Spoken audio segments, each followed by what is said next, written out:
If you have a child or children, this video is a must watch for you. And the reason I'm doing this video, I am so sick and fed up of schools not acknowledging mental health.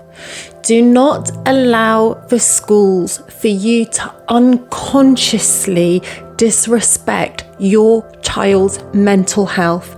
And what that could look like is when your child is having a day where they're just feeling like they don't want to be in school. They're not physically unwell, but mentally they are not feeling at the top of their game and they need a rest day. Do not force them in. Did you know that suicide rates among teenagers is the second leading cause of death? And in some places and between some ages within that is actually the first cause of death. As a parent, that is bloody scary. So why aren't the schools acknowledging our children's mental health until it's too late? As a former mental health nurse, I am absolutely shocked, like on so many times, with how the school deals with mental health. And to give you two very clear examples, one of mine, when she was 14, she took an overdose. A month later, she took a second overdose, both times having to go to hospital, the second time needing treatment. This was on a Thursday. On a Monday, the school would not authorise her absence.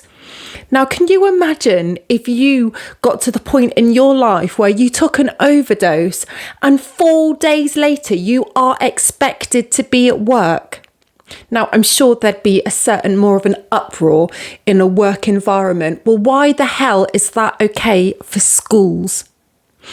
Another situation that happened, my mum's partner was killed really suddenly, really tragically. We found out on a Friday morning.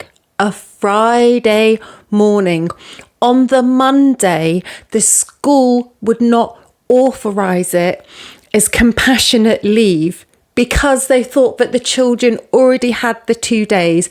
They didn't even call to ask, how are your children?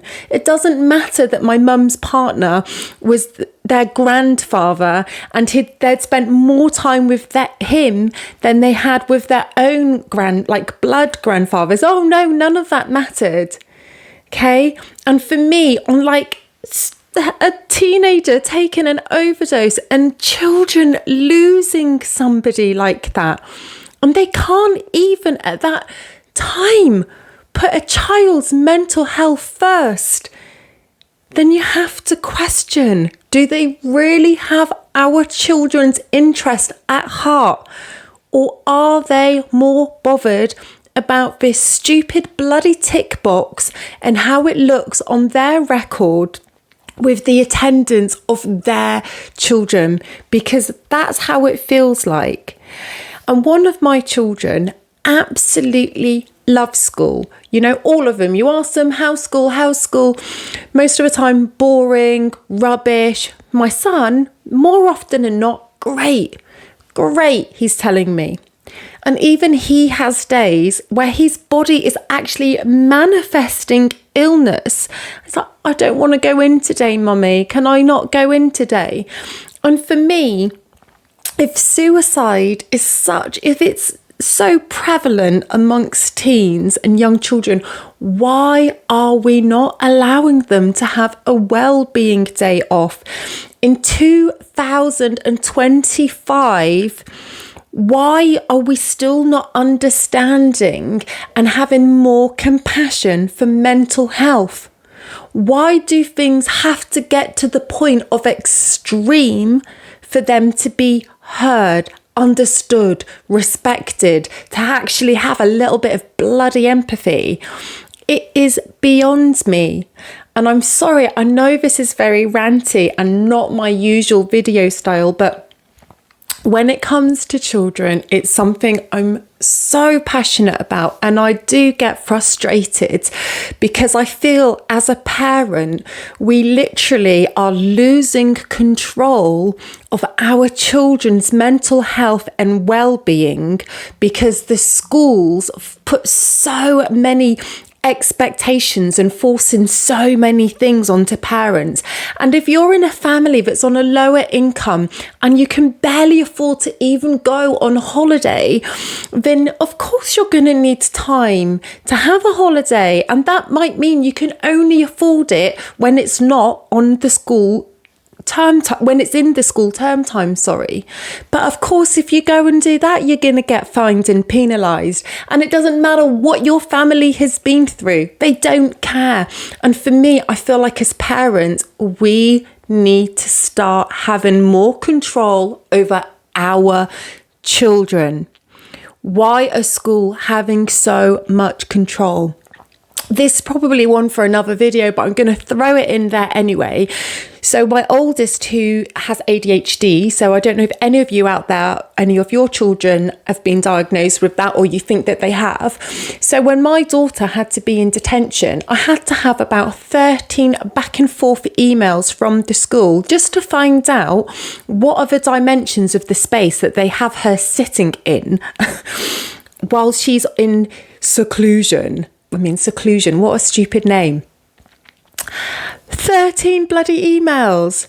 And in the end, I had to write to the teacher or email and just say, listen, unless it's a state secret, can you please give me the dimensions of the space that you have my daughter sat in during her time of seclusion?